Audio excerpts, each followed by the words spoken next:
Hello students. तो board परीक्षा 2026 होने वाली है। मात्र 10 से 12 दिन बचे होंगे। तो आज हम लेके आ चुके हैं इस वीडियो में हिंदी कंपलसरी यानी हिंदी अनिवार्य कक्षा 12वीं बोर्ड का मॉडल पेपर एक तरीके से कहें, या फिर हूबहू दिखने वाला ऐसा बोर्ड एग्ज़ाम का पेपर जो आपको परीक्षा में इससे काफ़ी ज़्यादा क्वेश्चन देखने को मिलेंगे। हम ये गारंटी नहीं देते हैं कि हूबहू देखने को मिलेगा या फिर तरीके से जो इसमें बता रहे हैं वैसा का वैसा ही होगा, लेकिन लास्ट तक वीडियो देखना। लास्ट तक आप वीडियो देखोगे तभी आपको समझ में आएगा कि क्वेश्चन कैसे आने वाले हैं और कौन कौन से क्वेश्चन आ सकते हैं। वो लास्ट तक बताएंगे, इसलिए वीडियो को पूरा लास्ट तक ज़रूर देखना। स्किप बिल्कुल मत करना, शुरू से देखना और बिना स्किप किए देखना, ताकि आप अगर आपने थोड़ा भी स्किप किया तो इससे आपको ही नुकसान होगा, हमारा तो कुछ नहीं। तो हिंदी कंपलसरी बोर्ड एग्ज़ाम 2026 होने वाला है मात्र, यानी कि चाहे सीबीएसई बोर्ड हो, चाहे आरबीएसई, कोई सा भी स्टेट बोर्ड हो जहाँ एनसीईआरटी चलती है हिंदी सब्जेक्ट में, उसके लिए सब्जेक्ट इंपॉर्टेंट, ये पेपर पूरा वीडियो इंपॉर्टेंट होने वाला है। नॉट ओनली वो राजस्थान बोर्ड स्टूडेंट, ये जो पैटर्न है ये राजस्थान बोर्ड का, मतलब जो है ऊपर ब्लू पट्टी आती है और आप नीचे वाइट पेपर, ये ऐसा रहा राजस्थान बोर्ड में होता है। तो ये जो होता है ये ओनली फॉर राजस्थान के लिए नहीं है, ऑल ओवर सीबीएसई के लिए, ऑल ओवर स्टेट्स बोर्ड जो है जहाँ पर एनसीईआरटी भी चलती है, तो उन सब के लिए इंपॉर्टेंट है। तो वीडियो को लास्ट तक जरूर देखना। हम शुरुआत करने वाले हैं हिंदी कंपलसरी पेपर की। आप सब लोग सोचते हैं कि हिंदी कंपलसरी तो बहुत इजी सब्जेक्ट है इसका, तो हम खुद ही पढ़ लेंगे, लेकिन अक्सर क्वेश्चन पेपर जैसा हम प्रिपेयर करते हैं ज़रूरी नहीं कि गारंटी नहीं कि वैसा का वैसा आ जाए आपके एग्जाम में। तो ये एक तरीके से प्री मॉडल पेपर होने वाला है, लेकिन एक तरीके से हम कहें प्री पेपर है। वैसा का वैसा हूबहू दिखने वाला, इसमें सब कुछ लिखा हुआ है कि आपके रोल नंबर के कॉलम लिखे हुए हैं, आपको रोल नंबर लिखने होंगे, आपको total questions, total pages. 2026 Hindi compulsory और टाइम मिलता है आपको 3 hours 15 minute। तो सबसे पहले इंस्ट्रक्शन आपको बताइए कि सभी क्वेश्चन करने हैं, रोल नंबर लिखने हैं, आंसर बुक में ही आपके आंसर लिखने हैं, और जिनके इंटरनल पार्ट्स है, आंतरिक खंड है, उनके आपको उत्तर एक साथ लिखने हैं और क्वेश्चन नंबर जरूर लिखना है। जैसे आप हिंदी का पेपर ओपन करोगे, देखो किसी के एमसीक्यू बाद में आते हैं, किसी के हिंदी में एमसीक्यू नहीं आते, लेकिन राजस्थान स्टेट बोर्ड विशेष के लिए और सभी बोर्ड के लिए इंपॉर्टेंट है। मैं यहाँ पर सभी केवल राजस्थान के लिए नहीं कर रहा हूँ, यानी कि not only for RBSE board के लिए, ये केवल आरबीएसई के लिए ही नहीं है। आरबीएसई के लिए तो ये ही, इसके साथ ही जो सीबीएसई है, इसके अलावा जो एमपी बोर्ड है उनके लिए भी इम्पोर्टेंट है। एमपी के साथ यूपी बोर्ड, मतलब जहाँ पर भी एनसीईआरटी चल रही है उन सब के लिए ये पेपर, पूरा वीडियो आपका इम्पोर्टेंट होने वाला है। तो जहाँ पर भी एनसीईआरटी है आप सब ये वीडियो पूरा ज़रूर देखना, ठीक है। चलिए, फर्स्ट सेक्शन आता है खंड अ, जिसमें एमसीक्यू टाइप के होंगे क्वेश्चन, आपको उत्तर बताने हैं। जो भी क्वेश्चन आपको डाउट लगे उसका आपको कमेंट सेक्शन में जरूर उत्तर देना है। लास्ट तक वीडियो देखना। हिंदी से आपके बिल्कुल आपके 90+ नंबर की गारंटी है, अगर ये क्वेश्चन पेपर आपने ढंग से अटेंड कर लिया। लास्ट तक भी अगर आपने क्वेश्चन पेपर अटेंड कर लिया तो आपके पेपर में से 90+ हिंदी और हिंदी जैसे सब्जेक्ट में आराम से आ जाते हैं। लोग सोचते हैं कि पूरे में से पूरे नहीं आते, लेकिन काफ़ी लोगों के आते हैं। आप बोर्ड टॉपर्स की कॉपियाँ देखना, 100 आउट ऑफ 100 आते हैं। बस मिस्टेक नहीं करनी है, जो सिली मिस्टेक्स करते हैं, जो मात्राओं की मिस्टेक करते हैं, वो नहीं करनी। एकदम एज इट इज़ आंसर लिखोगे जैसा आपकी बुक में दिया है, without any miss guide, without any miss information. अगर आप लिखोगे बिना कुछ गलती किए तो आपको अच्छे नंबर मिलेंगे, अच्छी क्या 95+ मिलेंगे। तो देखो, पहला क्वेश्चन आया, बात सीधी थी, आपकी कविता है बात सीधी थी। अब बताना है कि वो किस काव्य संग्रह से ली गई है। इन दिनों अब अपने सामने कोई दूसरा नहीं आत्मजी, तो इसमें ऑप्शन नंबर सी जो है, कोई दूसरा नहीं काव्य संग्रह से ली गई थी। सेकंड है, किसका जादू टूटने पर सूर्योदय होता है।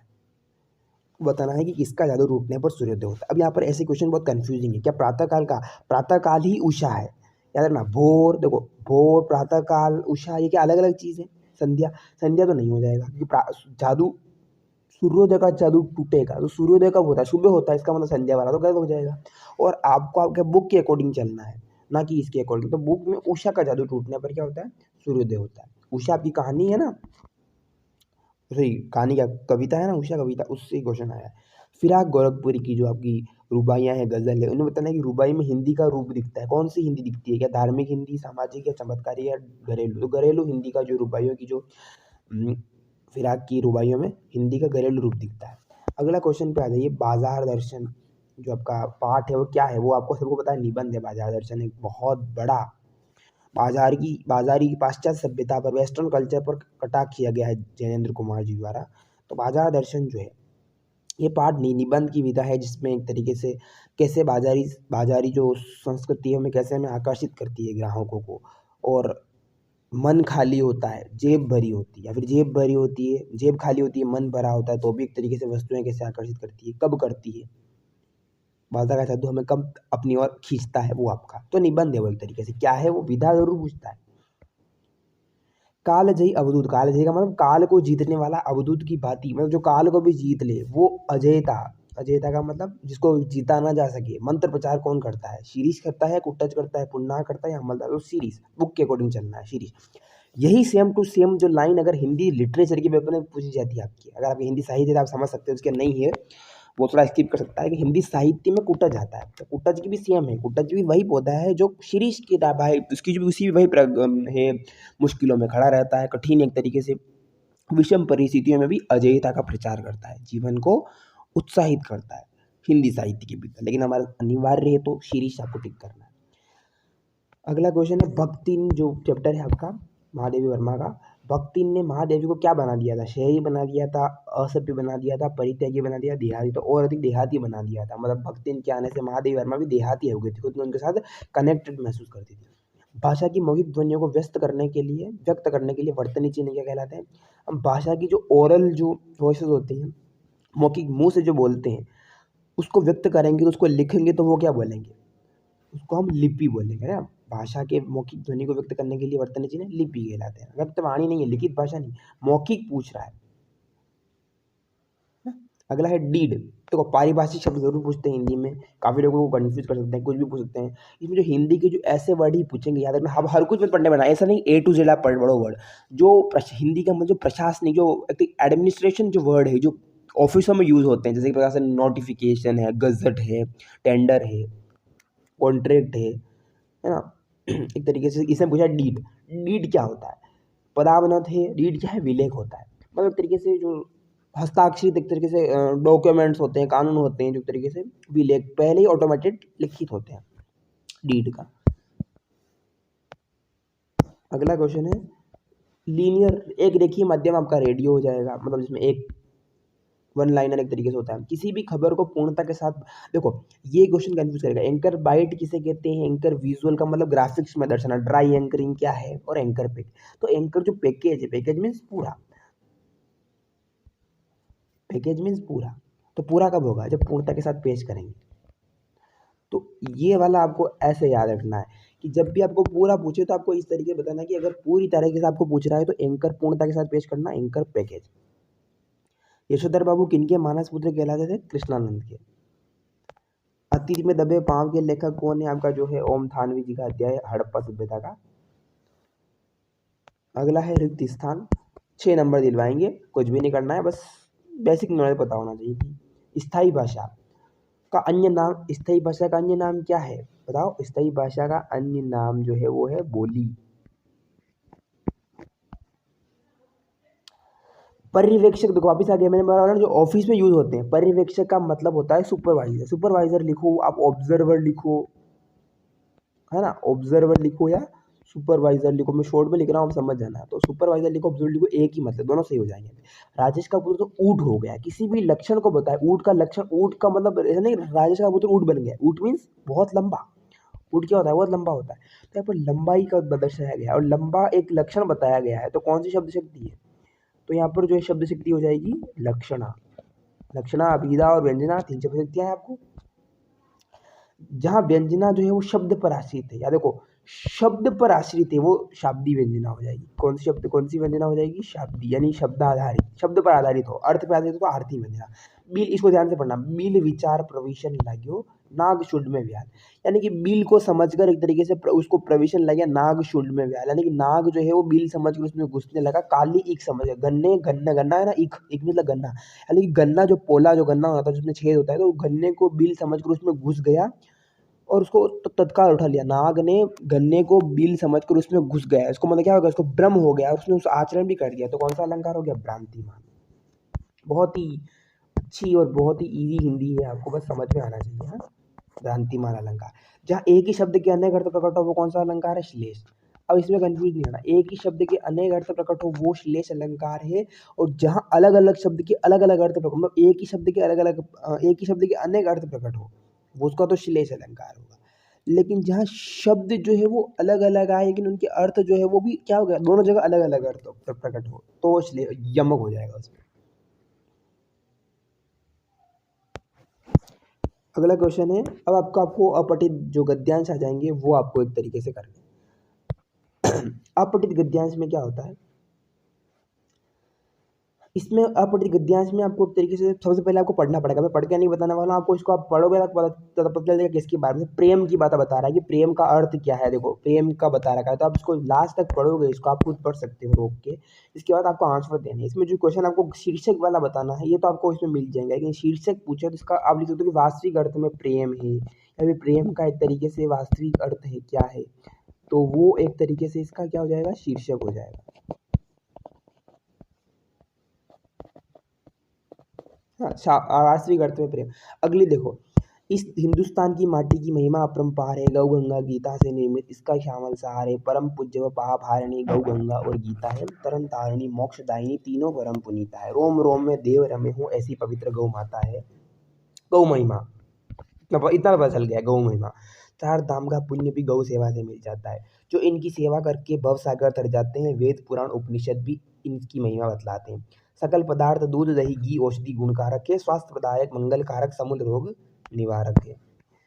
भगवान कृष्ण ग्वालों संग खुद भी गायें चराते थे, बछड़ों के संग क्रीड़ा करते, दूध दही घी खाते थे, प्रेम पास में बंदी गायें कान्हा को देख रंभाती थी, मोहक बंसी ध्वनि सुनकर आप लौट आ जाती थी।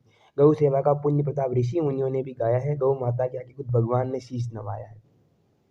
इसी मात के जीवन में अब गहरा संकट आया है, त्राही त्राही कर मात पुकारे, कैसा कलयुग आया है।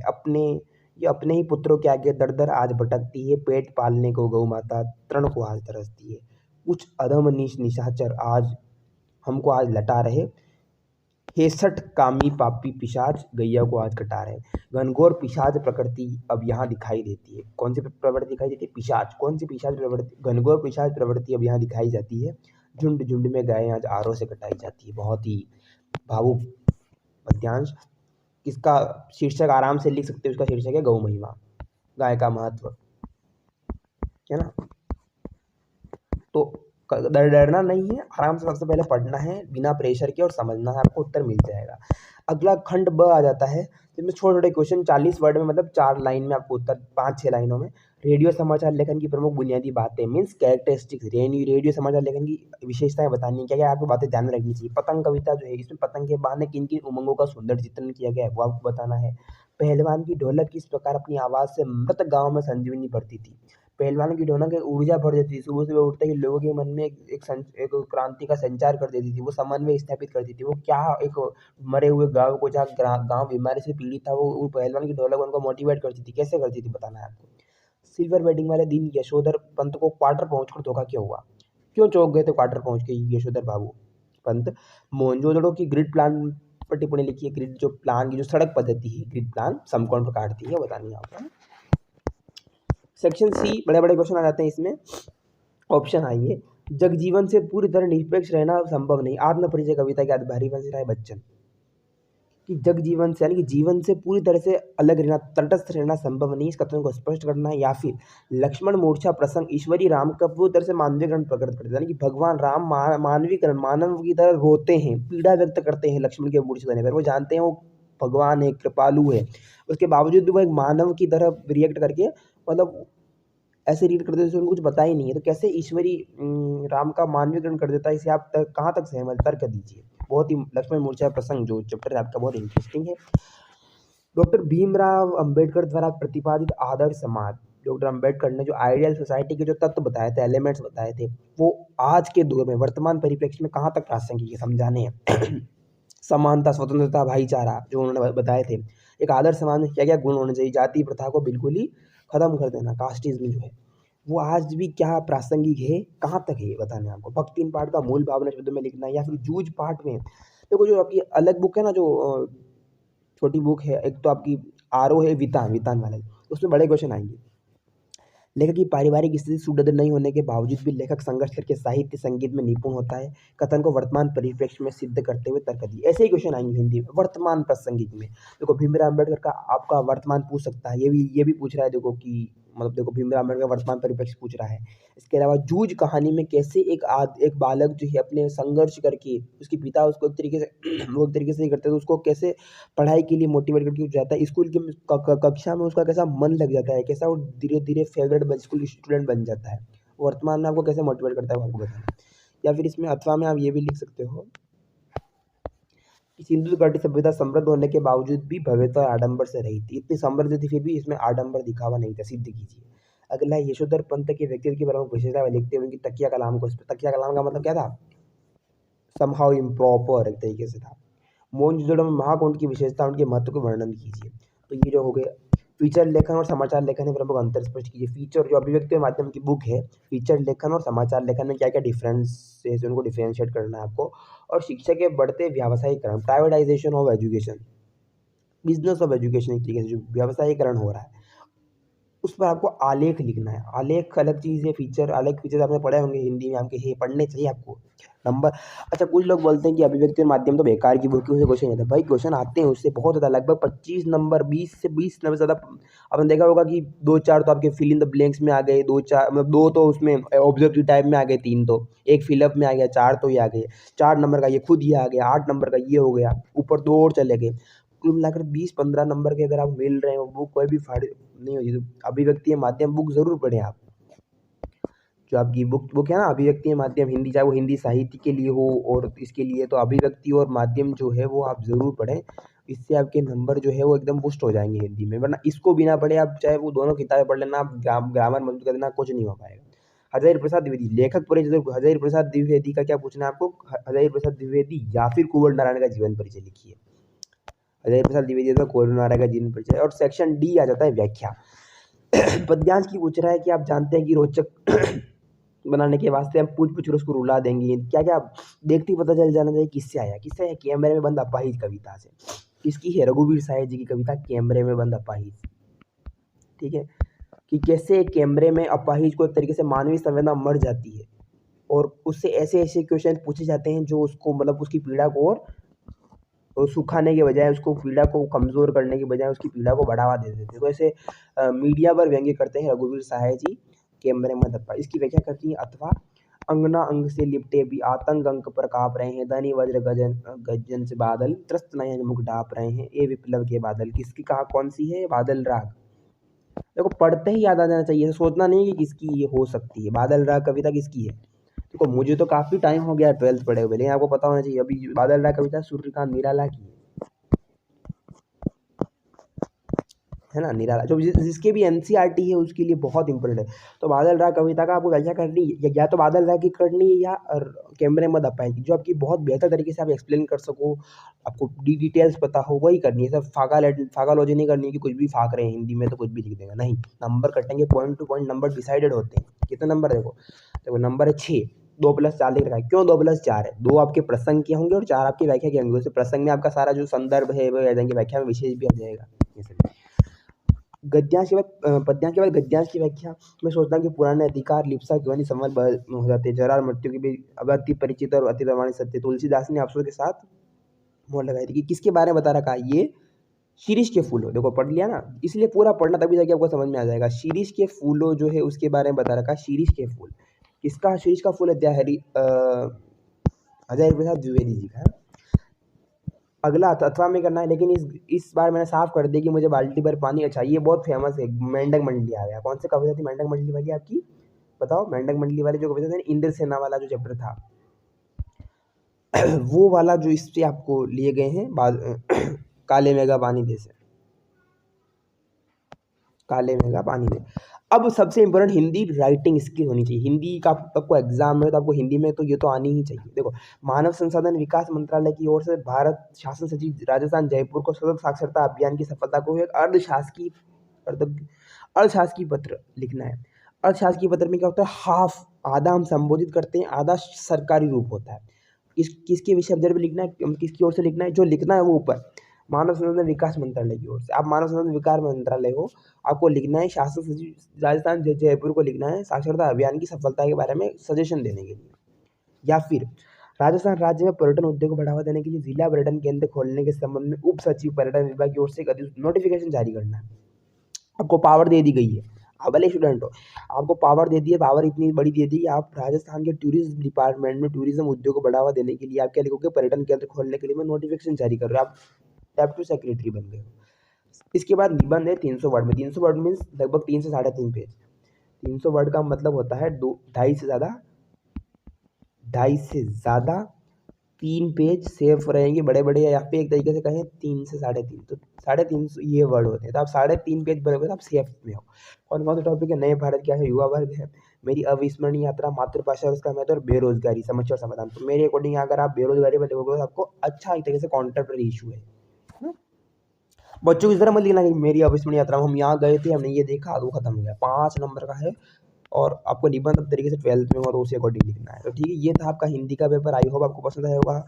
वीडियो पसंद आया हो तो लाइक करें, चैनल को जरूर सब्सक्राइब करें, नोटिफिकेशन ऑन कर दें कि आपको ऐसे ही बोर्ड एग्जाम आने वाले 10th के 12th के कोई से भी मॉडल पेपर चाहिए, ऐसे क्वेश्चन चाहिए जो बोर्ड एग्जाम में 100% देखने को मिले, तो आपको शेयर कमेंट कर सकते हो। आपको जो भी चाहिए हम ठीक से बताएंगे आपको। तो आई होप आपको वीडियो पसंद आया होगा। कैसा लगा वीडियो? हिंदी का ये हो गया। इससे पहले हिस्ट्री का हमने डाल दिया है, जो इतिहास है ना 12th बोर्ड की, वो हमने डाल दिया। कोई भी कुछ चाहिए तो कमेंट जरूर करना, चैनल को सब्सक्राइब कर देना। आई होप वीडियो पसंद आया होगा। मिलते हैं अगले वीडियो में। Thank you so much.